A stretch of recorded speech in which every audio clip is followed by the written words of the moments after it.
जोंनि खौरांगिरिफोरनिथिं जोङो अननाय आरो सिबिनाय बावहरग्रोनाय जाबाय। थांनाय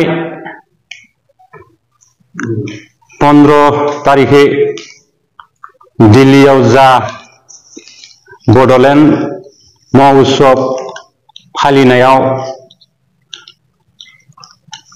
फालिनायखौ जोङो तामुलपुर डिस्ट्रिक्ट एक्स-एन-डि-बि नि जानानै गोजोननाय बावहरनाय मोनदों एबा गोजोननाय मोनदों। बेहाय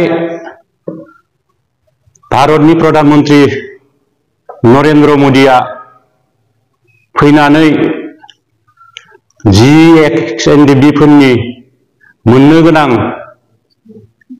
एबा 2020 नि 7 जानुवारियाव जि शान्ति चुक्ति जादोंमोन, बे शान्ति चुक्तियै मते एनडिबि फोरनो थांना थानायनि थाखाय रिहेबिलिटेसन लोगोसे साकरि होगोन होननानै आरो लोगोसे जायफोर मुंख्लं नखरफोरा मुंख्लं जादोंमोन बेफोरनो 5 लाखै होगोन होननानै जिथुनिखि हरनाय बुंदोंमोन, रांफोरखौ जिथुनिखि हरजोबदो होननानै बुंदोंमोन।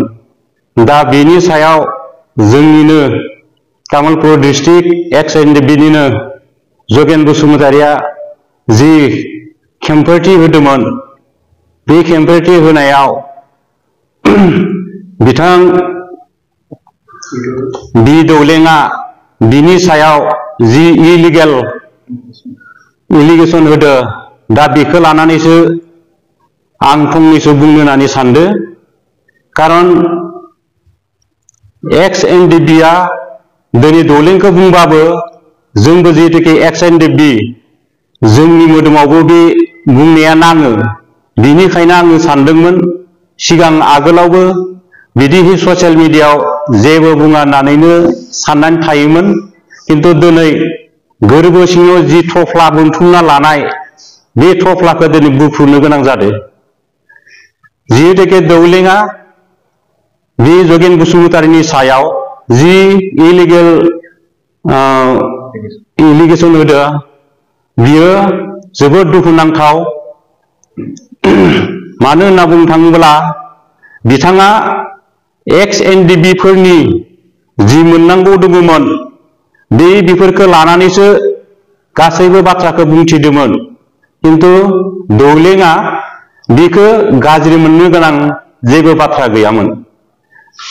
कुनु राजनितिनि लोगोआव लोब्बा गैयामोन। बेफोर बाथ्राया बे जाहैबाय एक्स-एन-डि-बि नि बाथ्रासोमोन। दिनै बिथाङा बुंदों जे एक्स-एन-डि-बि आ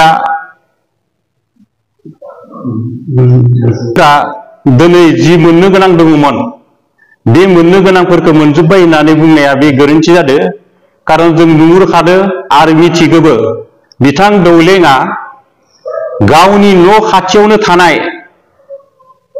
एक्स-एन-डि-बि मुंख्लं जानाय नखर, दा जों मानसिखौबो बिथांनि न' खाथियावनो दंथारो, गामियावनो दंथारो। जेरैहाय माने दिनेश बर' एबा दावबाय बर' आरो लोगोसे जौ सेरेब आरो लोगोसे जमिन बिथांनि न' खाथियावनो थानाय हिसाबै बिथाङा जुदि बे 5 लाखखौ मोनदोंबा बिथांमोननि न'आव थांनानै खेबसे बिफोरनि मादै आदैनियाव खेबसे थांना खबर लाहैयोबा मोजां मोनगौमोन। खारन मानिया बिथांखौबो बुंगौमोन, बिथाङा फैनानै जोंखौ खबर लाफैदो होननानै सानगौमोन आरो। दा बिथाङा बेबादि खालामोबा जों मोजां मोनगौमोन। मोनमारदों ना मोनमाराखै? आरो लोगोसे बुंदों जे जोङो लायनो पुलिस आर्मियाव साकरि मोनजोब्बाय एबा सोजोब्बाय होनना बुंनाया, दा बेयो सोर सासेया मोनदो? थांना थानाय हिसाबै गावनि गामियावनो दोनखाथारो। जेरैहाय सिनाम दोङो, सरबे दोङो, हाब्रु दोङो आरो खाथियाव दंबावो।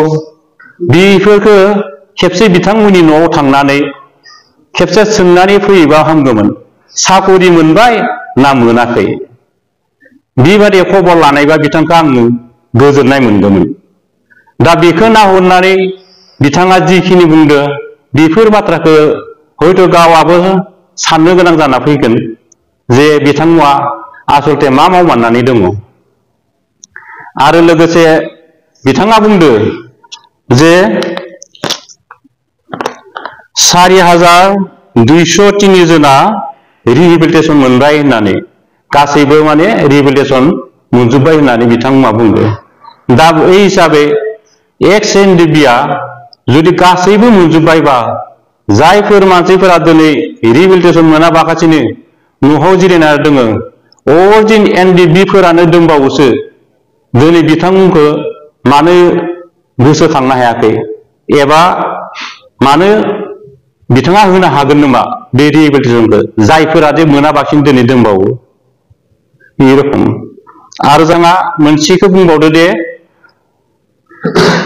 जायफोर मुंख्लं न'खरफोरा दिनै मेगनाव मोदै खुगायाव खुदै लानानै दिनै दुखु खस्थ'नि गेजेरजों दोंबाय थायो बे मुंख्लं न'खरफोरनि बिथाङा बुंनाय बादियै मानसिनो माने 5 लाखै होनाय जाबाय होननानै बिथाङा बुंदोंमोन। किन्तु बे 5 लाख होनाया बेसे सैथो बेसे असैथो बेखौ बिथाङा जोंनि मुंख्लं जानाय न'खरनि आदै मादैमोननाव थांनानै खेबसे खबर लायथो आरो लोगोसे बिथांखौबो जाहाथे बै आदै मादैमोना मोजाङै जेन बुंनानै रायलायलायो आं बेखौसो सानदों। जगेन बसुमतारीनि सायाव जि मोनसे इलिगेल बुंदों बिथांखौ जे गेजेर ससेनिफ्राय बिथाङा आफादखौ गारनानै फैनाय होनना बुंनाया बे जोबोद दुखुनांथाव। मानो होनना बुंबा बिथाङा बै समनिफ्राय फैनायनिफ्राय दिनैसिमाव लागैबो बिथाङा आफादनिनो खामानि मावबाय थादों आरो जाय जाहोनाव आफादनि संबिधान मथे जायफोरा देहाया नोरजिया जायो आरो मोजाङै थायो बिथांमोनखौ माबानि देहा नोरजियानि थाखाय बिथांमोनखौ माने आजिरा होनाय जायो होननानै बिदि लिरनाय दोनखायोमोन आरो डिसचार्ज होनाय जायो। दा बेफोरखौ बिथाङा बे संबिधानफोरखौ नायदोंना नायाखै बे बिथांनिसो बाथ्रा। दा गावाबो जिबादिहै बे बाथ्राखौ बुंबाय बिथांखौ माने राजनितिनिसो सासे बिपिएफ पार्टिनिनो सासे मेम्बार बेबादि होननानै बुंदों। दा गावखौबो जोङो एक्स एनडिबिनि होननानै बुंगोन ना इउपिपिएलनि होननानै बुंगोन ना सासे ठिकादार होननानै बुंगोन। दा बिथाङाथ' बुंदो माने बे सासे बिपिएफनिसो मेम्बार होननानै किन्तु गावखौबोथ' जों नुहुरगासिनो दङ। बिथाङा दिनै बै समाव जेब्लानोखि एक्स एनडिबिआ माबा जानानै सिजफायार खालामनानै फैबाय बै समावबो बिथाङा बिपिएफ पार्टिनिफ्राय आफादाव थानाय समावनो बिपिएफ पार्टिनिफ्राय टिका लाना फैनानै बिथाङा टिका मावगासिनो दंमोन। होमबा हाग्रामा सरकारनिफ्रायनो दा बिखौ जोङो ठिकादारसो होनगोन ना एक्स एनडिबि होननानै बुङो। दा এই हिसाबै बिथाङा जिबादि साननानै जगेननि सायाव इलिगेल बाथ्रा बुंदो बे बाथ्राया गावनो साननो गोनां एबा जोंबो साननो गोनां जानानै फैदो। आरो लोगोसे बिथाङा रिहेबिलिटेसन होगोन होननानै जोंनि गथ'फोरनिफ्राय 500 थाखा लानानै 150 जन गथ'फोरनो माने रिहेबिलिटेसननि फैसा 4 लाख करि होगोन होननानै फैसा लादोंमोन बियो।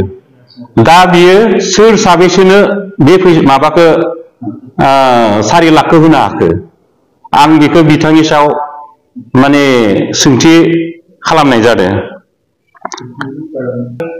19 तारिखै दाखालि प्रेस मिट होनायाव बिथांनि उनाव थानाय गथ'फोरखौ बा गथ'फोरा